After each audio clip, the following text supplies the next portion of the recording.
नमस्कार। आज आप दोस्तों से चलिए आज हम फिर से लाए हैं देश और दुनिया की तमाम छोटी बड़ी ब्रेकिंग न्यूज। तो खबरों को स्टार्ट करने से पहले एक छोटी सी रिक्वेस्ट है दोस्तों, अगर आप चैनल पर नए आए हैं तो चैनल को सब्सक्राइब कर ले और नोटिफिकेशन को भी ऑन कर ले और साथ में वीडियो को एक लाइक जरूर कर ले और वीडियो को अपने दोस्तों में ज़्यादा से ज़्यादा शेयर कीजिए। तो चलिए बढ़ते हैं खबरों की ओर।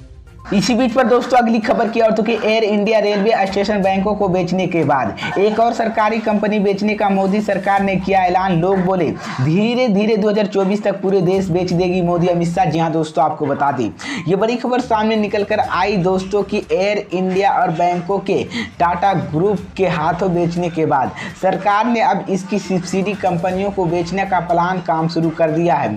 सरकार ने बोर्ड ग्रुप, स्लैबी एक्वेशन और आईडीपी कैपिटल सहित संभावित ब्रेस्ट के साथ बातचीत शुरू कर दी है। एयर इंडिया की 4 सब्सिडी कंपनियों एयर इंडिया, एयर ट्रांसपोर्ट और लिमिटेड, एयरलाइन और लाइडिन डेवस limited, AASL airlines AR, India engineering सेवेस्ट को hotel capital of India limited.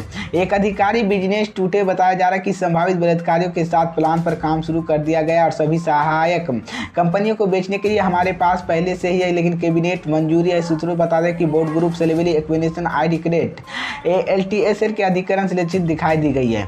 इस बीच में आपको बता दें कि जिस वक्त से एयर इंडिया की मालिकाना टाटा ग्रुप समूह को मिला था, इस वक्त की 52,000 करोड़ रुपए की कर्ज टाटा ट्रेडिशन से 2020 के लिए निनामी एयर इंडिया के लिए 18,000 करोड़ रुपयों की बोली गई थी। इस बीच मैं आपको बता इसमें से उन्होंने 27,000 करोड़ रुपयों की नकद दिए, जिसमें से 15,300 करोड़ रुपयों की कर्ज था, बाकी कर्ज सरकार को चुकाना है।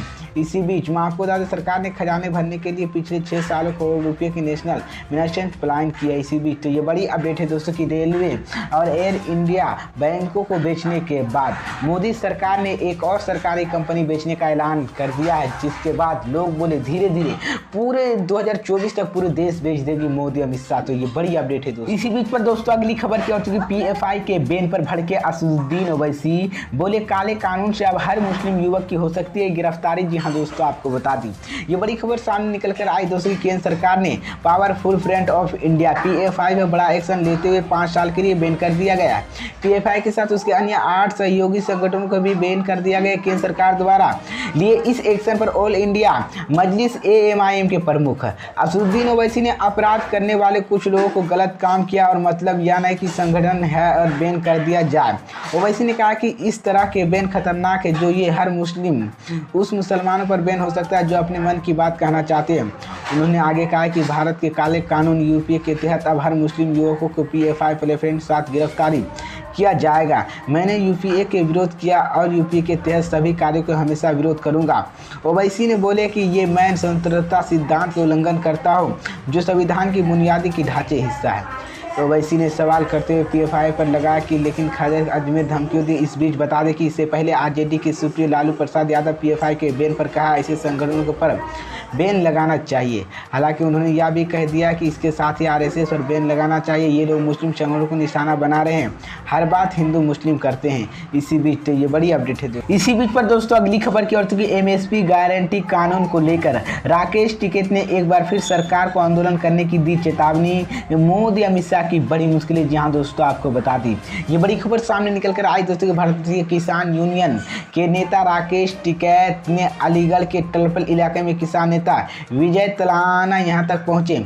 इस दौरान MSP के सवाल पर राकेश टिकैत ने कहा कि सरकार किसानों को धोखा कर रही है, बड़े व्यापारियों को फायदा कैसे होगा, उस पर काम हो रहा और उनकी दोस्ती की जमीन सस्ता अनाज देकर फायदा पहुंचाया जा रहा है। सरकार बिजनेसेस के पक्ष में काम कर रही है। इस बीच राकेश टिकैत ने कहा कि अगर सरकार MSP गारंटी कानून बनाएगी तो बिहार का किसान 800 रुपयों में अपना धान नहीं बेचेगा, उत्तर प्रदेश, पंजाब, हरियाणा के किसान सस्ते में नहीं बेचेगा। इसलिए सरकार MSP गारंटी कानून नहीं देगी, क्योंकि व्यापारियों के सस्ते के अनाज देना है और व्यापारी को उपभोक्ताओं को महंगे में अनाज बेचने के काम करेंगे। राकेश टिकैत ने कहा कि उत्तर प्रदेश, पंजाब, हरियाणा के ग्राम समाज और पीटे की जमीन की सरकार लेने की काम कर रही है। इसके लिए किसानों को एकजुट होना पड़ेगा और बड़ी लड़ाई लड़नी करनी पड़ेगी। वो वहीं पर मेघालय राज्यपाल सत्यपाल मलिक द्वारा किसानों के एक और आंदोलन खड़ी करने के सवाल पर राकेश टिकैत ने कहा कि वो सरकार में शामिल है। उन्होंने कहा कि आंदोलन तो देश के होगा, तब होगा जब स्थान उसका वहाँ रहेगा। मुद्दे क्या क्या होंगे तो तय किए जाएंगे, लेकिन देश में सबसे बड़े आंदोलन होगा। राकेश टिकैत ने कहा कि एमएसपी पर देश के बड़ा आंदोलन होगा और दूसरे भी मुद्दे जमीन बैंकिंग, पशु ऋण बैंक और जैसे कानून सरकार को लेकर आ रही है, जिससे किसान और मजदूर को नुकसान होगा। उन्होंने कहा कि अग्निवीर योजना की सरकार प्रोत्साहन योजना देश के नौजवान को इस आंदोलन में भी शामिल होगा। इसी बीच तो ये बड़ी अपडेट है दोस्तों कि एमएसपी गारंटी कानून को लेकर राकेश टिकैत ने एक बार फिर से सरकार को बड़ा आंदोलन करने की चेतावनी दे दी है, जिसके बाद मोदी अमित शाह की मुश्किलें बढ़ गई है। इसी बीच पर दोस्तों अगली खबर की ओर तो सपा नेता आजम खान की याचिका पर आज सुप्रीम कोर्ट करेगा सुनवाई। यूपी सरकार पर लगाए आरोप। जी हां दोस्तों, आपको बता दें ये बड़ी खबर सामने निकल कर आई दोस्तों कि समाजवादी पार्टी के नेता आजम खान पर दर्ज कराए गए 3 नए एफआईआर पर सुप्रीम कोर्ट ने शुक्रवार को सुनवाई करेगा, यानी कि आज। आजम खान की ओर से सीओ की यूए ललित पीठ के अपहृत वकील शिबिल ने बुधवार को इसका जिक्र दिया है। शिब्बल ने इसी मामले की सुनवाई का आग्रह किया और उन्होंने कहा कि उन पर 87 केस पहले से दर्ज थे। इन मामलों में उन्होंने मुश्किलों से जमानत मिल गई, अब नए केस बना दिए गए हैं। उनका कहना है कि जौहर यूनिवर्सिटी के नगर निगम मिसलने को लेकर कई बातें की जा रही, विश्वविद्यालय दीवारों के बीच की जा रही। इस बीच आजम खान के वकील कपिल सिब्बल ने कहा है कि सपा नेता पर कोई आपराधिक मामला दर्ज है। इसके अलावा कुछ मामले राज्य सरकार और अन्य अथॉरिटी की ओर से भी दायर किए गए हैं। उनका कहना है कि अब यूनिवर्सिटी भी उनके पास ले आई है। यूनिवर्सिटी के एक दीवारें भी गिर गया है और आजम खान के अपनी याचिका पर कहना है कि उत्तर प्रदेश सरकार कथित तौर पर यूनिवर्सिटी के आग्रह ध्यान यूनिवर्सिटी के खिलाफ सरकार का अन्य अनुचित कार्यों की भी चुनौती दी है।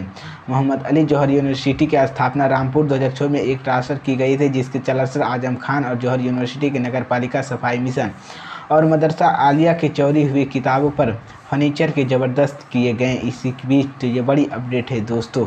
इसी को लेकर मैं आपको दूँ वहीं पर आजम खान के विधायक खिलाफ भ्रष्टाचार और अवैध समेत विभिन्न आरोपों करीब 90 मामला दर्ज थे और करीब 27 महीनों तक सीतापुर जेल में बंद रहे थे। इस साल शुरुआत में उन्होंने अंतिम जमानत पर रिहा कर दिया गया था।